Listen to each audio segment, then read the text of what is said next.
Good afternoon.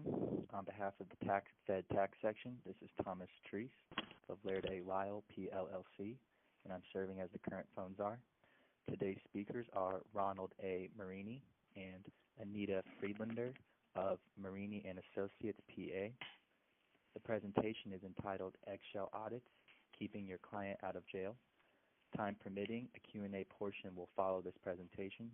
To ask a question during Q&A, press *6 to unmute yourself. A CLE course code will be emailed out to all registrants following the presentation. Mr. Marini, Ms. Friedlander, you may proceed when ready. Good afternoon, everyone, and welcome to a new and exciting year, along with our new Tax Act, which should be called the Full Employment Act for tax attorneys, CPAs, and bookkeepers. Today, we'll be covering something that was relevant before the Tax Act changes and after the Tax Act changes, and that is eggshell audits. What are they? And if you find yourself in the middle of the one, how should you handle them? Especially in light of your main goal and objective is to keep your client out of jail. My name is Ronald Marini. I'm a IRS international tax attorney for over 35 years with Marini and Associates, PA. We're a 3-lawyer firm, myself and 2 former IRS lawyers. Today I'm fortunate enough to have Anita Friedlander join us on this presentation to give you the IRS's perspective of what they're thinking about and what they're seeing during an eggshell audit. Our bios are in the materials, and without further ado, covering what is an eggshell audit. Most of us, or some of us, have had experience with IRS, and usually our objective is to minimize the client's civil tax liability as a result of the audit. I want you to keep everything that we're going to discuss this afternoon is directly opposite. Objective, once you've determined that there's criminal exposure in your client's tax filings, your whole objective is to go against everything you usually do. The civil tax liability now becomes either non-important or much less important. Your whole objective in an eggshell audit is keeping your client free and not being restrictively confined as a result of a criminal prosecution.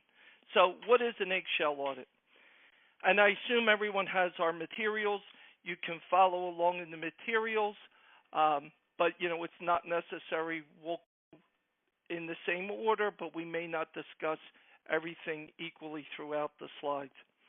An eggshell audit is a civil tax audit in which the taxpayers filed a false tax return. If the falsity comes to light, then there's a probability that the IRS can refer the case to criminal investigation and ultimately a criminal prosecution. Because of the sensitivity of the issues and the potential for disastrous results, anyone involved in the audit might work on eggshells, and that's where it gets the name. So how do you determine if you're in the middle of an eggshell audit? This fact of your client's criminal exposure comes up in many different ways. Sometimes as soon as the taxpayer receives an audit letter, the client comes to see you in the initial consultation and tells you, listen, I have a couple positions in the tax return I can't fully justify, or he flat out tells you, listen, we have 2 sets of books. We didn't include a lot of income in the tax filings, or whatever it happens to be. Don't expect all of your eggshell audits to be discovered that easily. In my opinion, that's maybe 20, 25, 30%. Most of the times, as you're going through the audit, dirty little secret will pop out because numbers don't lie. People do. A matter of fact, they tell themselves and rehearse their story why they're correct so many times that even an experienced will require multiple interviews to finally get to the quote-unquote the facts supporting the tax return and how close or how far away the actual tax filing is. In addition to an eggshell audit, you have another thing that you need to be concerned about, and I'd even be more concerned about a reverse eggshell audit. This is where there's a civil tax audit, which the IRS is conducting, but they're really not conducting it for themselves or in order to determine the correctness of your taxpayers' filings. They're really conducting the civil tax audit to gather information regarding your client, bank accounts, and the like in furtherance of a criminal prosecution. Usually the taxpayer is unaware of the parallel or simultaneous criminal investigation. That's what makes it even more dangerous, to make it even more precarious for the taxpayer. Usually these civil audits are handled by the taxpayer's accountant or an enrolled agent, and they're all perfectly good professionals for preparing a return, but they don't have all the assets necessary or experience to handle a civil audit that's been conducted solely to gather information against your client to be used in a criminal matter. Because of recent changes in IRS internal policy, parallel investigations are on the rise and are rapidly becoming a favorite tool of the IRS. And, you think about it. If you have a civil audit, the IRS has many tools for determining your income, expenses, and the like. They've got summons and subpoenas. They've got IDRs. And all of these wonderful information devices are not hindered by taxpayers claiming Fourth Amendment rights or Fifth Amendment privileges and the like. So for the IRS, a reverse tax audit is just a dream come true, because you get as much low-hanging fruit as you can in order to criminally prosecute your the taxpayer, and then down the road you notify them that, by the way, you're a target and our issues are X, Y, and Z. We already have this information that you've either given to us or we've obtained civilly. So it's another thing to look out for. What are the stakes? What's the issues? Why are we sitting here today besides somebody who needs some CPE credit and never handled a audit with underlying criminal exposure?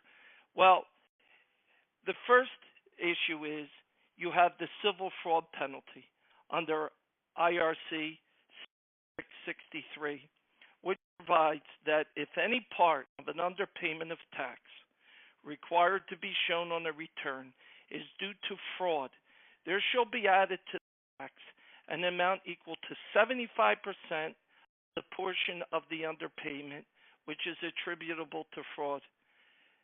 I've seen one civil fraud penalty in my career, and let me tell you, folks, it really snaps your client's head back. I had in 1 year an assessment of $6 million that we disagreed with, and a civil fraud penalty for another $4.5 million. The whole issue of whether a civil fraud penalty is dischargeable in collection is a topic for another day.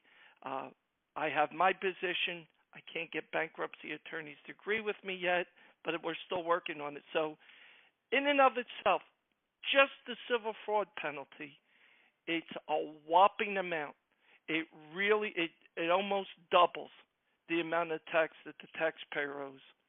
And Anita will get into the process and procedures, but one thing I want you to be aware of, if you have a client that's been assessed a civil fraud penalty, you need to be aware that they've already been referred to the Criminal Investigation Division of the IRS. And the only reason there's not a criminal prosecution underway is that they declined to prosecute that particular case. So you've already been sniffed by CI. They're not saying that you're not a candidate for prosecution or the like, but for whatever subjective reasons they chose not to prosecute you, they send it back to the IRS. At that point, you will most likely, and Anita will get into this later, get a civil fraud penalty. Besides this head snapping, almost doubling of your taxes with the civil penalty, you have a criminal fraud or tax evasion penalty under Section 7201. Under Section 7201, it provides that any person who willfully attempts in any manner to evade or defeat any tax imposed by this chapter, fined not more than $100,000, $500,000 in the case of corporations, or imprisoned not more than 5 years, or both together.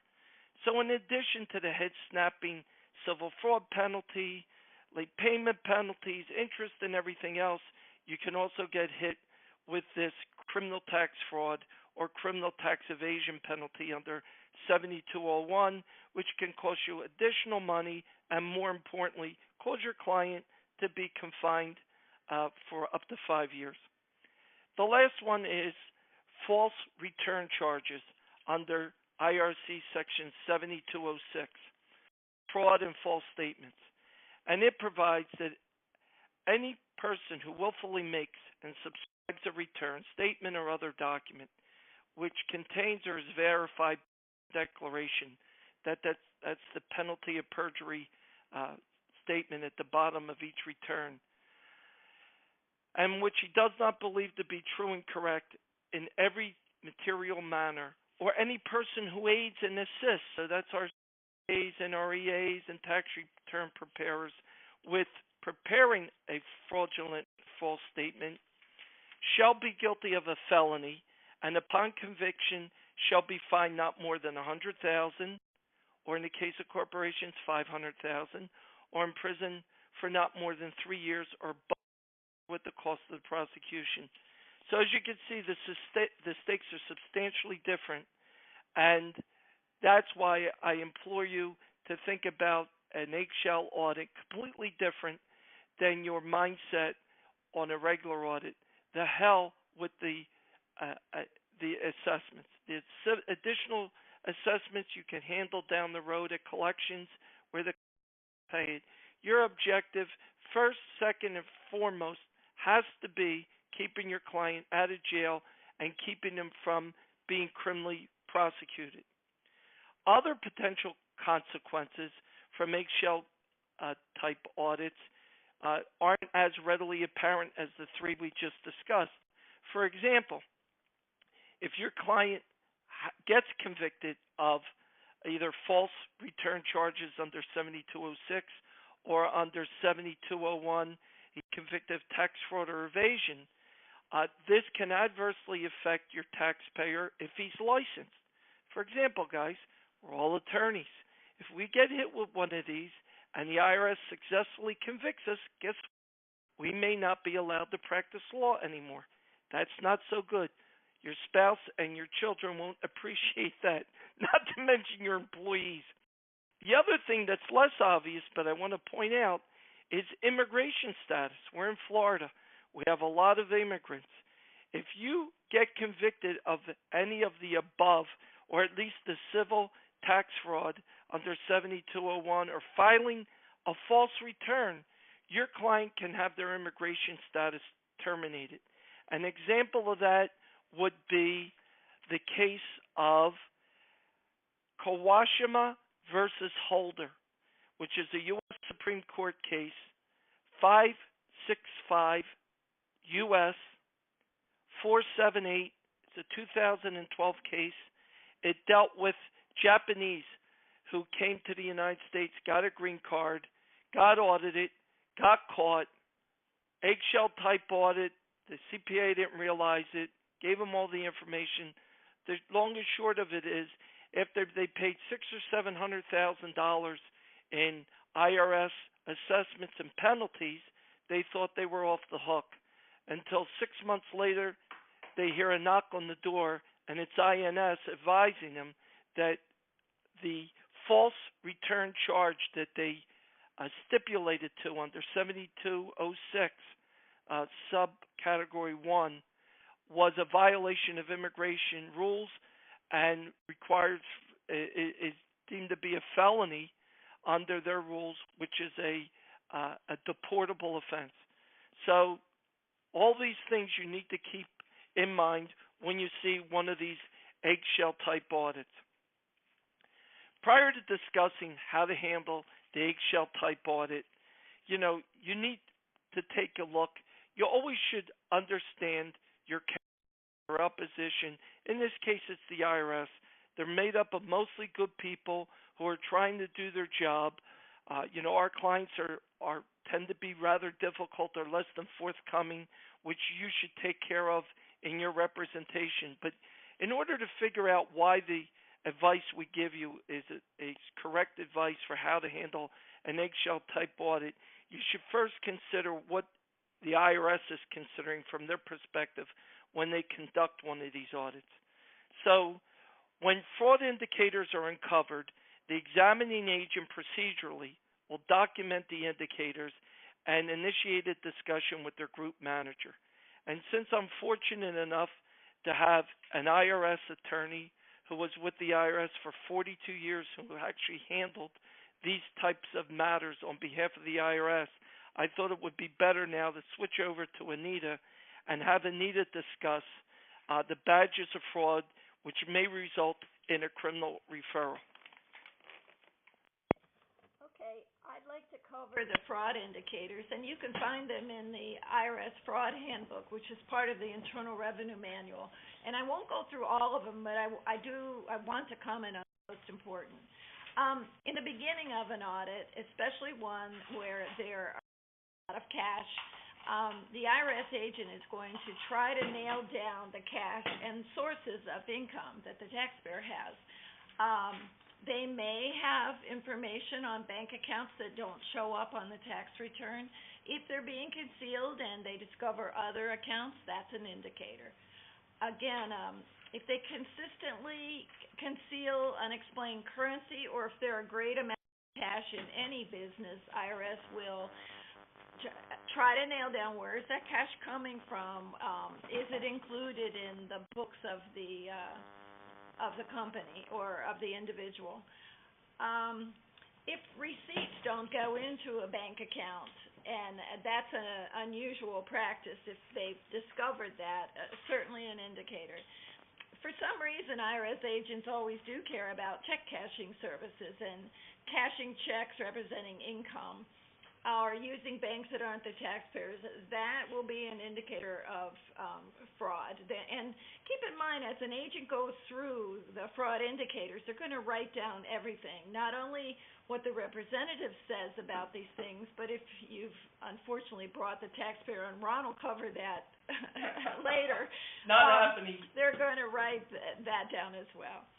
But you do need to be prepared to discuss where income comes from and why certain income might have been omitted and how cash is handled in the business.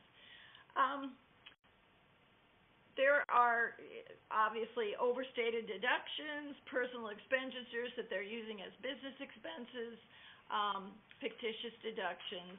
Now, the next one in your material says keeping 2 sets of books. Generally, IRS isn't going to know about that. You may know about it as a representative, but the way IRS finds out about those things usually is a disgruntled wife, a disgruntled employee, someone like that, and that's something you should be prepared for. There are indicators of fraud in the conduct of a taxpayer. If they can't answer pertinent questions, or you can't answer pertinent questions, appointments canceled, and there's just general delay tactics, that will be put down as an indication of fraud. If books and records are destroyed, again.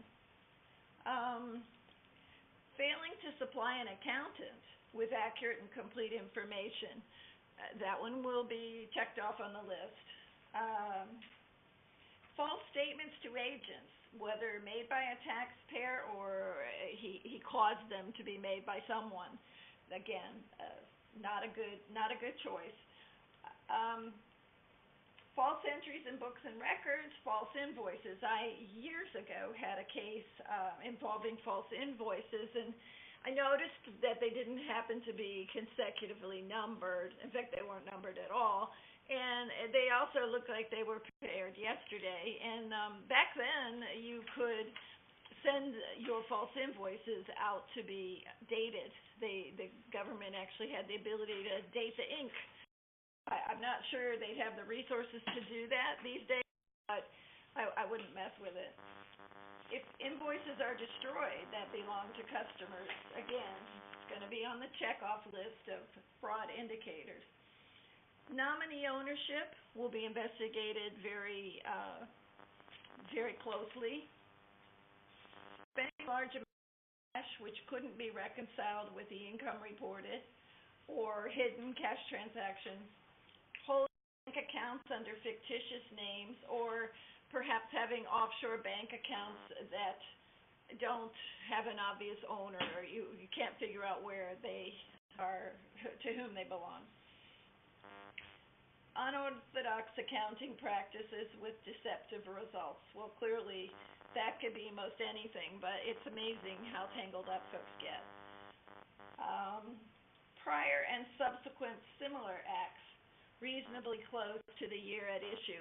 An agent likes nothing better than to begin an audit on 1 year and then realize that those same practices happened in prior years or subsequent years. Criminal investigation wants more than a single year case to really consider a strong referral. Using aliases. One thing that you have to be prepared for as a representative is when you go in and you confront or end up answering questions for the agent, the background and experience of a taxpayer is really important. They are going to ask about the taxpayer's educational background, how much he was involved in preparing the return or in the day-to-day runnings of the business, how savvy a business person is this. So knowing the educational background and the business savvy of your taxpayer is very important. Clearly offering to bribe a witness or the agent is going to go down on the checklist of suspicious behavior, backdating documents, and illegal sources of income. So, what happens when the agent has amassed quite several of these? They will speak with their group manager and discuss whether this case should be what we call referred to. Someone called a fraud referral specialist, which is now called fraud technical advisor, will meet with the manager and the field agent to go over those indications of fraud that the agent has amassed. And they request original tax returns if they don't already have them. When there are firm indications of fraud, agents generally suspend the civil tax audit and don't disclose the reason why they're stopping. Should you ask them, they're not allowed to give you a deceitful response. Say, oh no, we haven't referred. They have to say honestly what's going on. But if you don't ask, they're not going to tell you. The revenue agent refers the case if the manager and the fraud specialist agree on a Form 2797, which is just a potential criminal fraud case form. And explain it very well. They describe all these badges they've discovered, and they do a computation of what the criminal tax liability will be, how they proved income. So years ago, there were lots of methods, bank deposits, cash teas, but those are the sorts of things you ought to do on your taxpayer before, knowing that the agent is going to do it as well. Within 10 days of criminal investigation getting the file, the agent assigned to the case will identify the subject and set up an initial conference with the revenue agent, the manager, that special agent, potentially assigned, and the fraud tax technical advisor. They're going to review the returns and all the evidence you have the agent has and the computations. They're looking at those things, again, as I said, to maybe see is it a multi-year case or just one. They're also going to look at the evidence gathered and the profile of the taxpayer. Criminal investigation wants to make sure that they're not just picking a one-year case unless it's something very high profile, an actor, a sports figure, somebody who, if they're prosecuted successfully, would give the government bang for the bucks that will invest in carrying this case forward to criminal prosecution. That's not always the reason, but that certainly is something to take into account as you represent the taxpayer.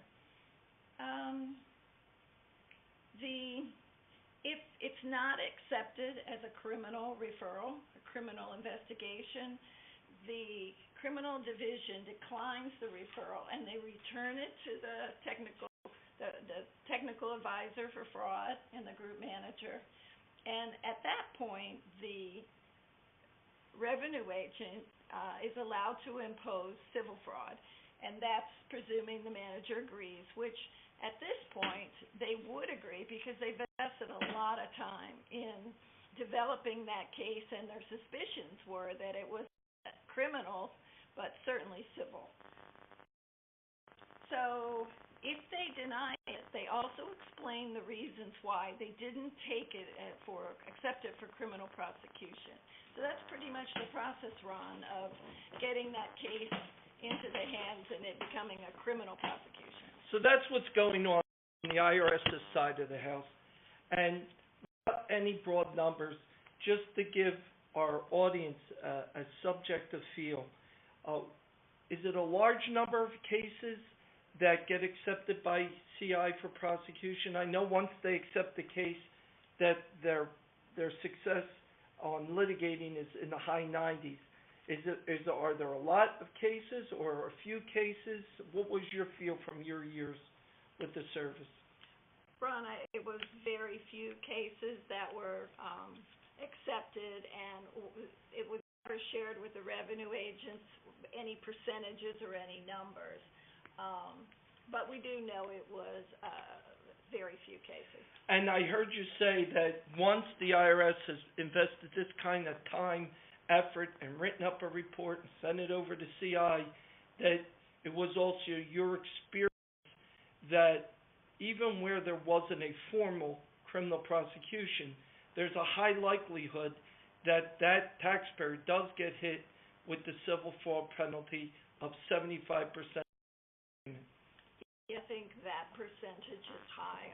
Once they've invested the time, they're going to put civil fraud on their case. So, once you've identified your matter as being an eggshell type audit, save your time and effort trying to influence and persuade and being charming. We're all good influencers, hopefully. And we all have a lot to back up and support our view of a case. But if it's already gone down the road and you've identified it as an eggshell audit with underlying criminal exposure, the less said, the better. So, short of a direct inquiry, how does a taxpayer know that the case is going in the wrong direction?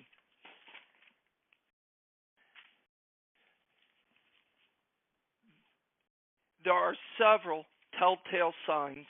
So even if you haven't been involved in a eggshell type audit, if you see some of these unusual behaviors on the part of your revenue agent, now that you've listened to this conference, I hope that you're tipped off to start thinking about, is this an eggshell type audit? And then we'll tell you how to handle it once you've decided that you've got criminal exposure.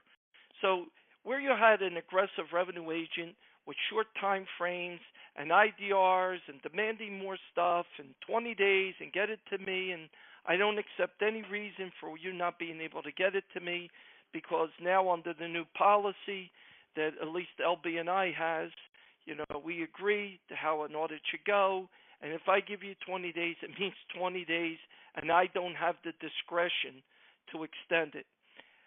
If that aggressive IRS agent stops calling you, don't feel relieved. Don't feel great that you'll be able to fit it into your time schedule or you'll be able to continue the case and derive more revenue. It's not good. So if you see a large change in the temperament of your agent and he went from pestering you to you, that's an issue. If you call the IRS agent and he's unresponsive, you should be aware this could be a telltale sign. If the IRS agent starts copying voluminous documents, he's copying everything in the client's office if it's an office audit, or everything in your office if it's a field audit, or if he's copying everything in your office, unusual amount of copying is a tip-off. Where the agent starts asking you subjective intent questions. So the normal question is, on line 7, there's a number, $600 and some thousand. What's the composition of that? Where's the general ledger support? Those are all normal. Raise any red flags. When you start getting IRS questions about, well, why did the taxpayer do this? And if he did that with Mr. A, why is he doing something else with Mr. B? Now, it could be that you'll have a curious revenue agent. I had one revenue agent auditing a shipping company who liked engineering stuff. So he asked for a steam suit so he could go down in the engine room. Honestly, I thought it was off the wall, but it looked like a civil audit, no criminal exposure. So I gave him his steam suit, and I was pleased that he spent most of the day down there reviewing the engines and not reviewing my client's books and records that had less than 100% accuracy. If the IRS agent insists on meeting with the client more than once, so if somehow you let him meet with your client, and we're going to talk about that later, the advisability of such a meeting, and he wants to come back and meet your client again, you got issues. If he shows real interest in sensitive transactions, and what I mean by that is, you knew it was sensitive, the IDR comes out, he asks for an explanation, you give him an explanation if you choose to, or you give him as much of an explanation as you care to provide because it's responsive but doesn't put your taxpayer in grave danger of criminal prosecution. If he keeps coming back 3 and 4 and 5 times on the same issue and they're not satisfied and you think you've given them more than a satisfactory explanation, you got a problem. If they're asking for numerous sworn affidavits, if you see in their examination report that they interviewed a lot of third parties, and the IRS is getting better in some things, it's not unusual to see them interview third parties and then see the response from the third parties in your notice of examination changes, or in another IDR where they say, dear taxpayer, I know you said X, but I interviewed A and he said it's really Y, and can you please explain the differences?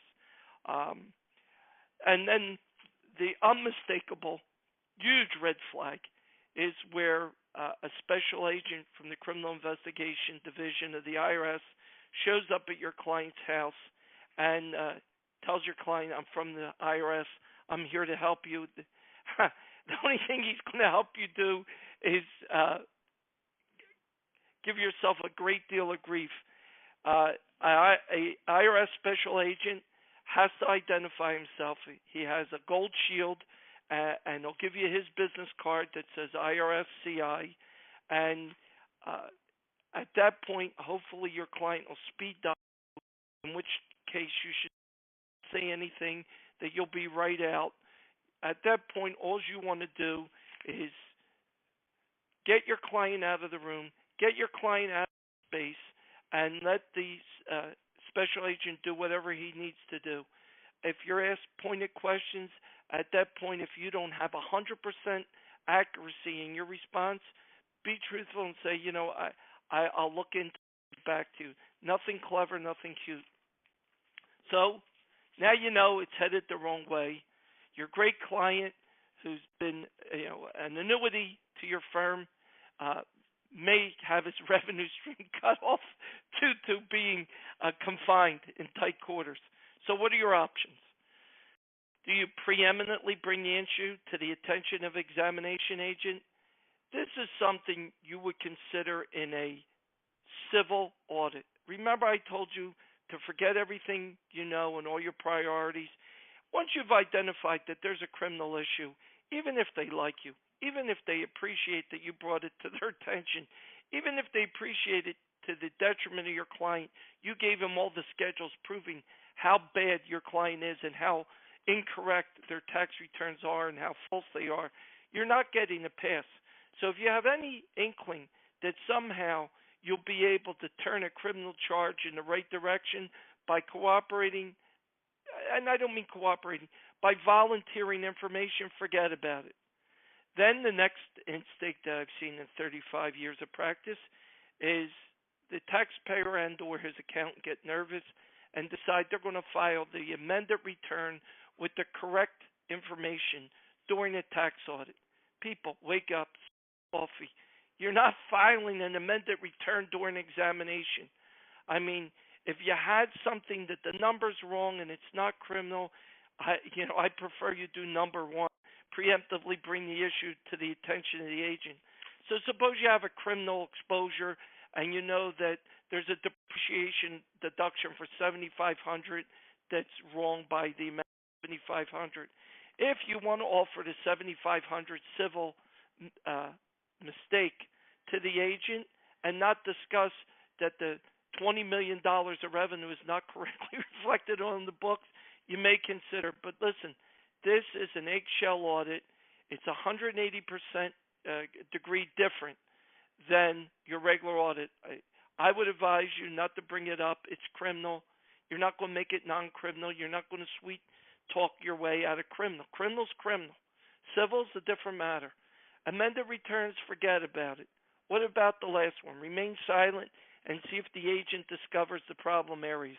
I think you could tell by the tone of my voice, I think number 3 is the correct answer.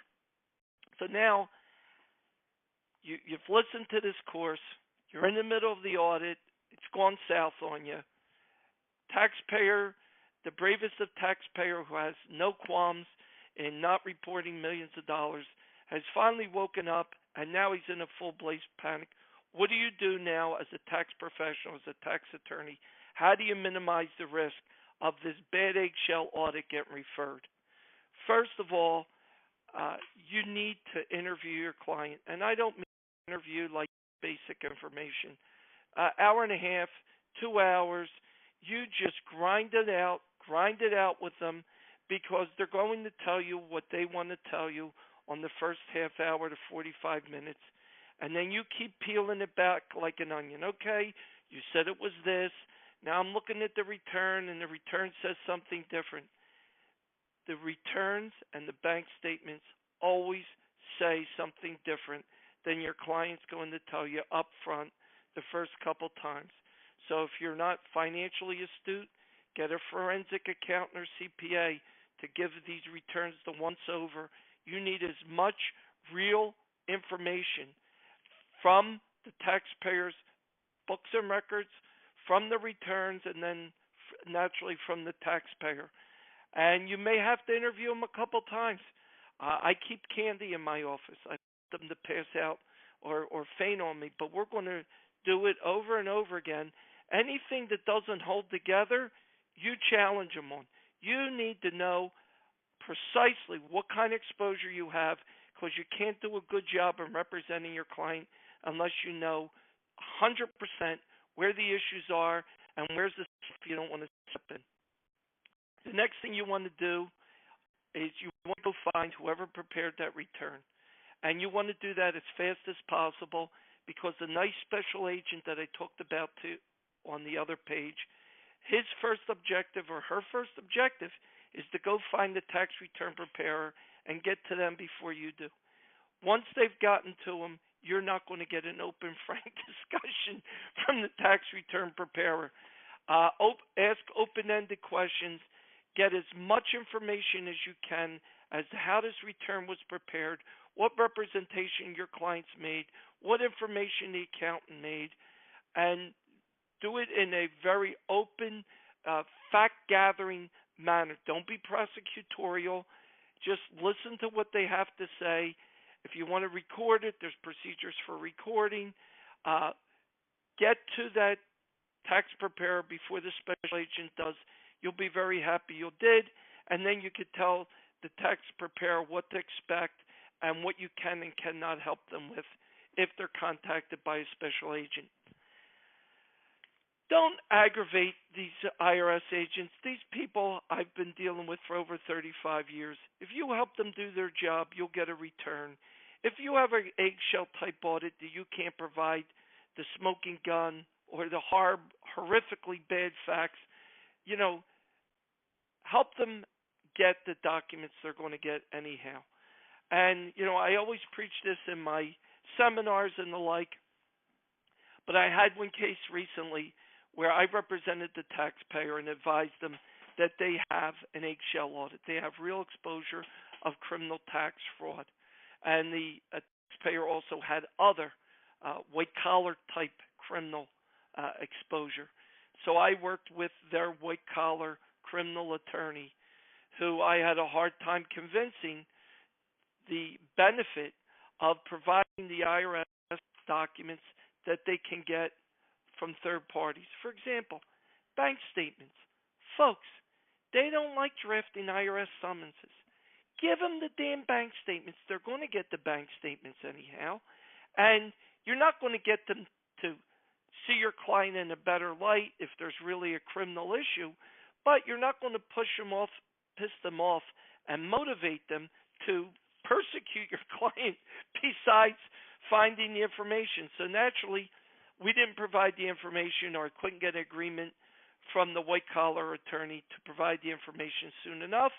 And surprise, surprise, the client got hit with the civil fraud penalty of 75%, which later we were able to get removed when we finally supplied the bank statements. The other thing that you might consider giving them is the general ledger. The taxpayers already lied.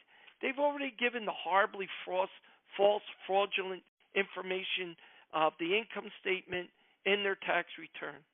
Depending upon what kind of tax return they file, there might also be a false balance sheet. So I don't think you're risking that much unless your general ledger says income from cocaine or from missile sales, which are illegal, or some kind of particular illegal activity. At a minimum, I think you could give those two, and then when you have that there's no more information you can give them, they'll understand it, and they won't be motivated or additionally motivated by your conduct or lack of cooperation to criminally prosecute you. Don't give the additional badges of fraud. This is an eggshell audit. For the fifth or sixth time, it's different than a civil audit. I don't want you characterizing anything that's not 100%. If it's not 100%, do yourself and the taxpayer a big favor. Don't say it. No half-true statements. Spot on or don't say it. Don't allow your clients to come up and find documents. Please. Most criminal prosecutions are stuff that's done contemporaneously by the taxpayer to cover up their prior fraud or false statements. So I don't want any found board meetings or any rediscovered contracts. If you don't have it, you don't have it. No fabricating of documents. No misleading statements. Please counsel your client. I know that sounds odd. I had a flamboyant salesman who made millions. He's more flamboyant than even myself, if you could believe it. And he decided during a pending offshore voluntary disclosure that he would cut through all the nonsense and get all the penalties waived that I can't get waived nor anyone else. And he had a nice discussion with the agent, who subsequently called me back and said that she was thinking of throwing him out of the program. Please ask your clients, tell them they pay us good money to represent them before the IRS. They don't call the IRS. And also, tell your clients not to destroy documents. Uh, don't use my old firm, Arthur Anderson's principles of photocopying, which was to use the shredding machine because it took less space. So, where do we go from here? You've cooperated to the extent you could cooperate. You haven't done anything funny. There's no monkey business, and this thing is not going to end happily ever after. What can you do to minimize the actual criminal referral? One thing you can consider is whether you want to make a voluntary disclosure to the revenue agent, which would make it less likely for a criminal referral. Guys, by this point down the field, the revenue agent knows or doesn't know that there's a criminal issue. So your input is not going to dissuade a revenue agent that already has the information, the facts, and has already decided that it's criminal. Let's talk about whether you should allow the client to be interviewed. I'm starting to run a bit late on time, but Marini's opinion is you never want your client to be interviewed. And it's not because they're bad people or because there's exposure. My personal opinion is that once an IRS person, whatever their rank, looks at your client and whether their astrological signs are conflicted or some personal characteristic, once that IRS personnel doesn't like your client, all the things that work for you in all the other cases will no longer work. There's no benefit, in my opinion, to asking your client to play a game that they're not very good at. And there's a huge probability, almost 100%, that they'll say something that extricate themselves that'll be the final straw that'll break the. So what do? You got this, and the client and the CPA come to you and say, listen, we have to file returns for next year. They're ordering 213, 216's due January. What do I do? Well, you can't. One of the things you can't do is tell and counsel the taxpayer and or his accountant comply with IRS rules. So one of the things, the things that are anxious about filing a contemporaneous return with during the pendency of an eggshell audit is the current return is going to disclose all anxious about the IRS finding out about the offshore account or the right amount of inventory or how much cash is on hand. So what are the solutions? Well, you could file a Fifth Amendment protected return. Now, there is no support for the conclusion that the Fifth Amendment allows the taxpayer not to file a return. That is not true. The only thing the Fifth Amendment will allow you to do is file the return. Maybe you don't have much detail, and maybe you put as a description Fifth Amendment privilege and put the net amount on the return. And the only thing the Fifth Amendment allows you to do is not disclose the source of the income. So you don't have to say, I got $20 million from selling cocaine.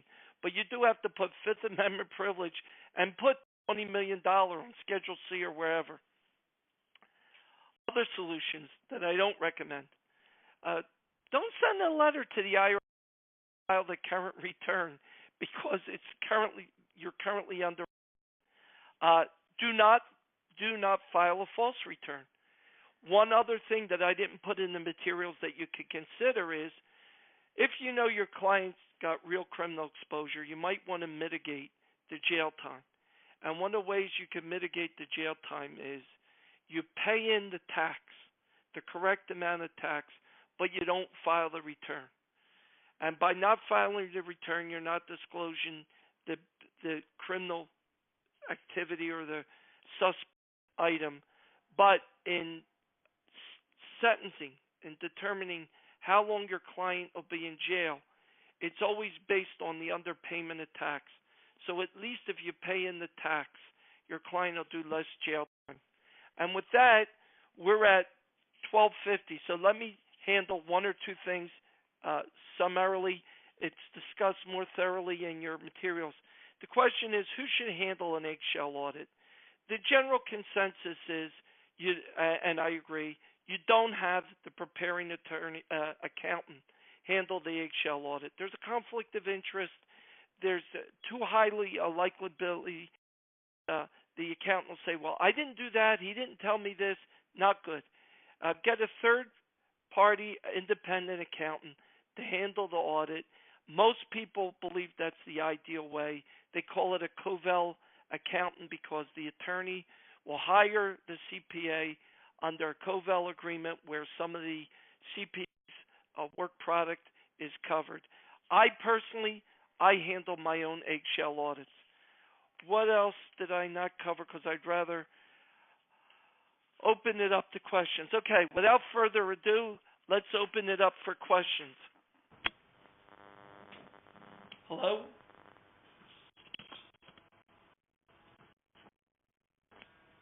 Hello?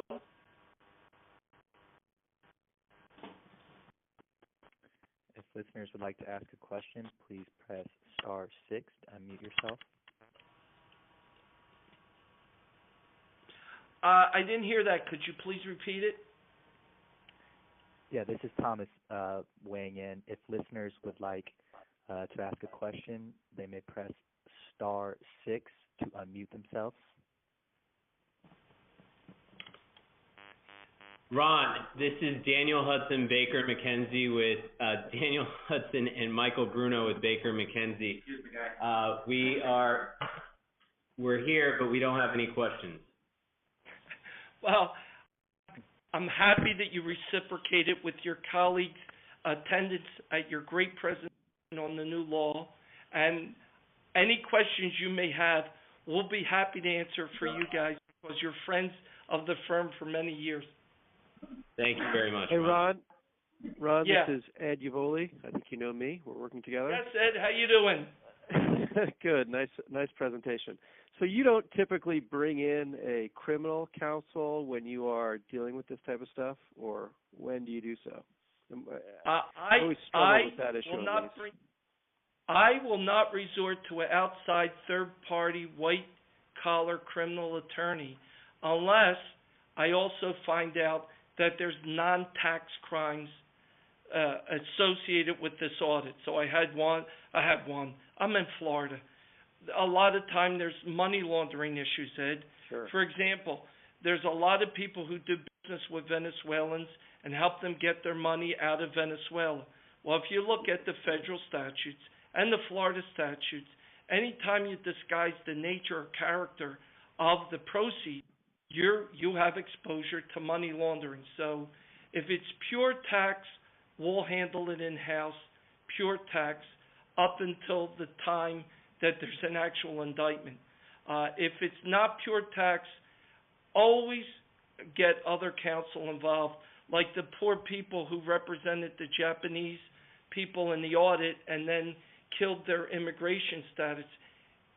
My personal opinion is you're always better off inviting counsel who specialize in other areas that you don't practice in all the time. My clients are too precious for me to learn by trial and error. In the tax field, I'm perfectly comfortable. Anything outside our narrow parameters, we always get co-counsel, and we recommend everybody do the same.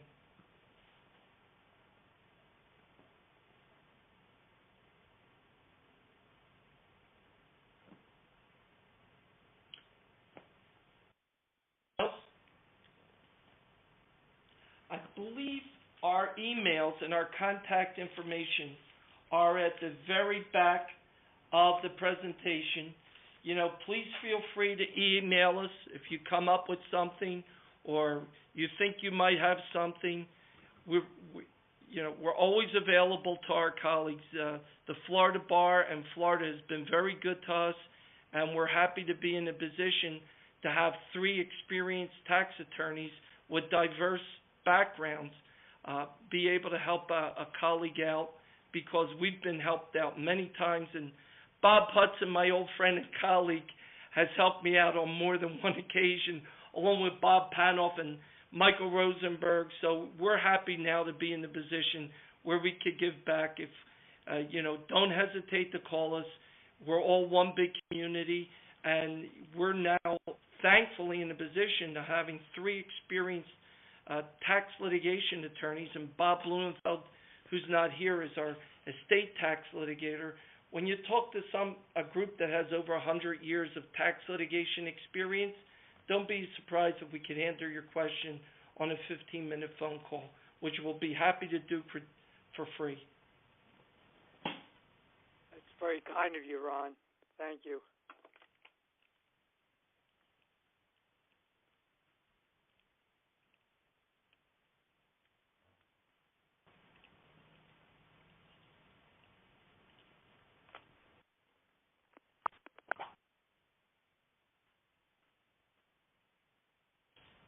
Well, if I don't hear any further questions, I wish everyone a happy new year, and I hope that you all have plenty of fun and continued success with this new full employment tax act for tax attorneys, accountants, and CPAs.